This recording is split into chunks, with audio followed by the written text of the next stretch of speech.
এই মুহূর্তে আবহাওয়ার গুরুত্বপূর্ণ খবর, ঘূর্ণাবর্তের প্রভাব এখনও রয়েছে, যার ফলে দক্ষিণবঙ্গে আজ আংশিক মেঘলা থেকে মেঘলা ভাব মাঝে মাঝে থাকবে। দিনের বেলাতে রোদ এবং উড়ো মেঘের খেলা দেখা যেতে পারে। এই উড়ো মেঘগুলি থেকে মাঝে মাঝে হয়তো 5 মিনিট 10 মিনিটের বৃষ্টিপাত কোথাও কোথাও দিয়ে কিন্তু থেমে যেতে পারে।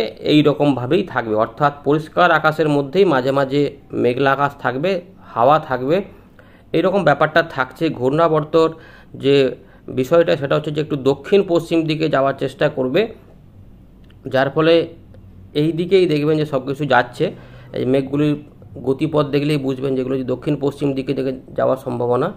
তো এই ঘূর্ণাবর্তের প্রভাবটা সোমবারে সমাপ্ত হওয়ার পর কিন্তু মোটামুটি বৃষ্টিপাতগুলো অনেক, যেটুকু হচ্ছে উড়ো মেঘে সেগুলোও কমে যাবে। মাঝে মাঝে হয়তো একবার বিক্ষিপ্ত বৃষ্টিপাত কোথাও কোথাও হতে পারে। উত্তরবঙ্গে এখনও কিছুটা বৃষ্টিপাত রয়েছে, তবে সেগুলোও কমার দিকে থাকবে। এর পরবর্তী ক্ষেত্রে বৃষ্টিপাত কিভাবে হবে সেগুলো আমরা এখানে আলোচনা করব। নিম্নচাপের বিষয়টি কতদূর এগিয়েছে সেটাও দেখব। তো আজ আপনার এলাকায় আকাশ এই মুহূর্তে কেমন পাচ্ছেন? আংশিক মেঘলা নাকি খটখটে রোদ, নাকি ওই মাঝে মাঝে মেঘ আসছে, একটু করে বৃষ্টিও পেয়েছেন? জানাবেন। বাংলাদেশ, ত্রিপুরা, মিজোরাম, মণিপুর সব দিকেই দেখতে পাচ্ছেন যে এরকম করে কোথাও কোথাও ছোটোখাটো করে মেঘ মাঝে মাঝে তৈরি হচ্ছে, আর কোথাও শুধুমাত্র পরিষ্কার পরিচ্ছন্ন আকাশই রয়েছে। এদিকে আসামে ভালো মেঘ রয়েছে। ডিব্রুগড় থেকে শুরু করে জোরহাট, গুয়াহাটি পর্যন্ত এখানে বৃষ্টিপাতের সম্ভাবনা রয়েছে। এর পাশাপাশি দেশের দক্ষিণ পশ্চিমে দেখুন এই জায়গাগুলোতে কিন্তু ভালো বৃষ্টিপাতের সম্ভাবনা রয়েছে, ফলে অরেঞ্জ অ্যালার্ট এসব জারি করা রয়েছে এখানে। এবারে আমরা একটু দেখে নিই এই মুহূর্তে আবহাওয়া দপ্তর সতর্কতা দিয়েছে কিনা, মানে আলিপুর আবহাওয়া দপ্তরের কথাটা একটু আপনাদের জানিয়ে দিই সংক্ষেপে, তারপর আমরা এখানে ফেরত আসছি। দেখুন বন্ধুরা, ইতিমধ্যে আলিপুর আবহাওয়া দপ্তর উত্তরবঙ্গ এবং সিকিমের জন্য বলছে সতর্কতা খুব বেশি মাত্রায় নেই, কিছু কিছু এলাকাতে, মানে 2-1 জায়গা করে ওই উপরের দিকে জেলাগুলিতে সেখানে কিন্তু হালকা মাঝারি বৃষ্টিপাতের পাশাপাশি একটু ভারী বৃষ্টিপাতের সতর্কতা রয়েছে 16 তারিখ পর্যন্ত। 17, 18, 19 কোনো সতর্কতা নেই। 15 জুলাই আমরা যা দেখতে পাচ্ছি একদম 19 তারিখ পর্যন্ত গাঙ্গেয় পশ্চিমবঙ্গে কোনো সতর্কতা দিচ্ছে না আলিপুর আবহাওয়া দপ্তর, অর্থাৎ বড় বৃষ্টিপাতের কোনো চান্স নেই। এবং বজ্রগর্ভ মেঘ তৈরি হবে কিনা তার কোনো নিশ্চয়তাও নেই, অর্থাৎ নেই মানে বলছে যে কোনো ওয়ার্নিং নেই। এবারে বিক্ষিপ্ত বৃষ্টিপাত থাকবে মাঝে মাঝে, হয়তো কোথাও কোথাও, যেটা বলেছিলাম একটু আগেই, সেই রকম ব্যাপারগুলো থাকবে। তাতে আবার যদি কোনো পরিবর্তন হয় সেখানে এটা জানিয়ে দেবে আবহাওয়া দপ্তর, আমরাও জানিয়ে দেবো। আপাতত সতর্কতা 5 দিন নেই। তো আমরা চলে এলাম ওয়েন্ডির লাইভ স্ক্রিনে যেখানে ছিলাম। তো ইতিমধ্যে পরিষ্কার পরিচ্ছন্ন আকাশ, আবার আংশিক মেঘলা আকাশ, আবার মেঘলা আকাশ, বিভিন্ন এলাকাতে তারতম্য দেখা যাচ্ছে। আপনার এলাকার অবস্থা অবশ্যই কমেন্ট করুন। এবার আমরা একটু দেখে নিই যে বায়ুর প্রবাহ কীরকম রয়েছে, লো প্রেশার এরিয়া হবে কি হবে না পরবর্তী ক্ষেত্রে সেটাও দেখব, আর তারপর আমরা বৃষ্টিপাত দেখাবো। এখনও দেখুন এদিকে চলে যাচ্ছে এটা। এবারে দেখুন এখন এইগুলোর জন্য মাঝে মাঝে ওই উড়ো মেঘগুলো আসছে, দেখুন এই দিকগুলো চলে আসছে, এর জন্যেই দমকা হাওয়া একটু করে থাকছে। এবার একটু ট্র্যাক করে, এটা কিন্তু এটা 16 তারিখের দিকে সেভাবে কিছু থাকবে না, তবে এর প্রভাবে কোথাও কোথাও 1-2 পশলা হালকা বৃষ্টিপাত হতে পারে। কিছু 5 মিনিট 6 মিনিট ওই রকম, 2 মিনিট হুস করে এলো হুস করে চলে গেল, এরকম ব্যাপার। 17, 18, 19 তারিখের 18 তারিখের দিকে আমরা দেখতে পাচ্ছি যে এখানে পশ্চিম মধ্য বঙ্গোপসাগর সংলগ্ন উড়িষ্যা, অন্ধ্রপ্রদেশ, এইখানে নিম্নচাপ ক্ষেত্র তৈরি হতে পারে, এবং সেটা একটু শক্তি বৃদ্ধি করে সুস্পষ্ট নিম্নচাপ বা গভীর নিম্নচাপ যদি হয়।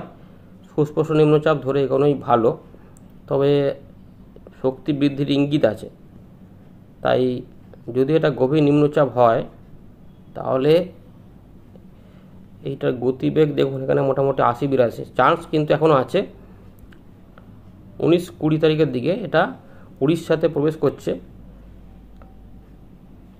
যার ফলে উড়িষ্যার দিকে এবং এই এলাকাগুলিতে বিরাট বৃষ্টিপাত থাকতে পারে। কিন্তু আমাদের গাঙ্গেয় পশ্চিমবঙ্গে সম্ভবত এটা দেখে যা বোঝা যাচ্ছে হালকা থেকে মাঝারি মানের বৃষ্টিপাত ওই 21-22 তারিখের দিকে ঢুকে পড়তে পারে এরকমের মনে হচ্ছে। এবং পরবর্তী ক্ষেত্রে বায়ু প্রবাহগুলো এদিকে সরে যায়, আবার এদিকে ঘুরে যাচ্ছে, ফলে এই সময়কালে কিছুটা বিক্ষিপ্ত হবে হালকা বৃষ্টিপাত বা মাঝারি বৃষ্টিপাত পাওয়া যেতে পারে। এতে এখন অনেক পরিবর্তন হবে, সেগুলো আমরা দেখাবো। এখন দেখব যে বৃষ্টিপাত বর্তমানে কি অবস্থায় রয়েছে। তো দেখুন, ইতিমধ্যে আমরা যেটা দেখতে পাচ্ছি যে আংশিক মেঘলা যেগুলো ছিল আর কি, কোথাও কোথাও উড়ো মেঘ। তো বৃষ্টিপাত মূলত এই জায়গাগুলোতেই হচ্ছে, মানে হওয়ার সম্ভাবনা বেশি। আর এইগুলোতে ওই ছোটোখাটো বৃষ্টিপাত যদি পাওয়া যায় সেগুলো কিন্তু দেখুন এখানে বেশি কিছু দেখা যাচ্ছে না। উত্তর পূর্ব ভারতে কিছু এলাকাতে বৃষ্টিপাত রয়েছে, যেটা আসামের দিকে ইতিমধ্যে আমরা মেঘ দেখেছি।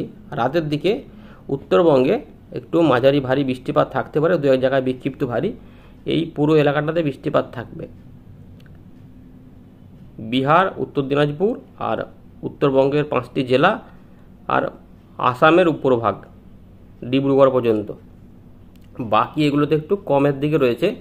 বাংলাদেশে রংপুর, রাজশাহী, ঢাকা আর ত্রিপুরা আমাদের রয়েছে, এখানে বৃষ্টিপাত সেরকম দেখা যাচ্ছে না। চট্টগ্রাম এগুলোতেও বৃষ্টিপাত নেই।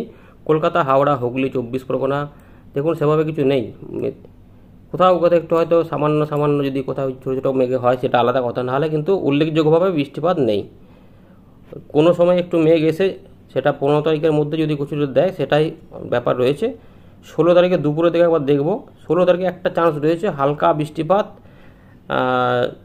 যদি উড়িষ্যার দিকে থাকছে কিছুটা, কিন্তু ওই কলকাতা, হাওড়া, 24 পরগনা, মেদিনীপুর এবং ঝাড়গ্রাম এই কাছাকাছি কিছু এলাকাতে, বাঁকুড়া এগুলোতে একটু, বরিশাল, সাতক্ষীরা এগুলোতে, এই এলাকাগুলির মধ্যে সব জায়গাতে মোটেই হবে না, চান্স খুবই কম। তবে কোথাও কোথাও যদি দু এক জায়গা করে হয় হালকা সামান্য সময়ের, সেটা আলাদা কথা, নাহলে কিন্তু সেভাবে উল্লেখযোগ্য বৃষ্টিপাত নেই। রাতে উত্তরবঙ্গে 16 তারিখ রাতে উত্তরবঙ্গে কিছুটা বৃষ্টিপাত থাকবে, আসামে কিছু বৃষ্টিপাত থাকবে, কিন্তু বাকি এখানে কোথাও কোনো বৃষ্টিপাতের বড় ইঙ্গিত নেই। ঢাকা, খুলনা, বরিশাল, চট্টগ্রাম বিভাগের জেলা উপজেলাগুলিতে বৃষ্টিপাত নেই। 17 তারিখ 18 তারিখ পর্যন্ত বৃষ্টিপাত পাওয়া যাবে না। উত্তরবঙ্গে সামান্য পাওয়া যাবে 18 তারিখে। বাংলাদেশে এবং সংলগ্ন ঢাকা, খুলনা, বরিশাল এইগুলোতে এবং ময়মনসিংহ, সিলেটের দিকগুলোতে কিছু কিছু এলাকাতে বিক্ষিপ্ত বৃষ্টিপাত আসতে পারে। উড়িষ্যার দিকে বৃষ্টিপাত বেড়ে যাবে, যেহেতু নিম্নচাপটা তৈরি হচ্ছে। দেখুন ওই নিম্নচাপটার ফলে বৃষ্টিপাত কোথায় বেশি হবে, আমাদের গাঙ্গেয় পশ্চিমবঙ্গে অল্প ঢুকবে, কিন্তু অন্ধ্রপ্রদেশ, দক্ষিণ উড়িষ্যার দিকে বেশি বৃষ্টিপাত থাকবে, ভারী অতি ভারী বৃষ্টিপাত চালু থাকবে। ওই দিকে বৃষ্টিপাত থাকছে। 20 তারিখের দিকে চলে এলাম, 20-21-এর দিকে জলীয় বাষ্প ঢুকবে আমাদের এখানে বাংলাদেশ সহ, এতে সামান্য কিছু বিক্ষিপ্ত বৃষ্টিপাত আসতে পারে। 21 তারিখের থেকে একটু করে বৃষ্টিপাত কিছুটা প্রবেশ করতেও পারে। 21 তারিখ থেকে সম্ভাবনা একটু জারি থাকবে। দেখুন দেখাচ্ছে আমাদের 21 তারিখের পর 22 তারিখে যখন যাব, 22 তারিখে বৃষ্টিপাত একটু হতে পারে মাঝারি ধরনের, 22 থেকে 23 এই দুটো সময়ের মধ্যে। এরপরে 24 তারিখেও কিছুটা বিক্ষিপ্ত বৃষ্টিপাত হালকা টাইপের রয়েছে। উত্তরবঙ্গে বৃষ্টিপাত কি সময় তো আসবে, হালকা একটু হালকা মাঝারি দেবে। 22 থেকে 23-এর মধ্যে একটুখানি মাঝারি ভারী একটু পাহাড়ি অঞ্চলে হতে পারে। এই আপাতত রয়েছে খবর। ধন্যবাদ।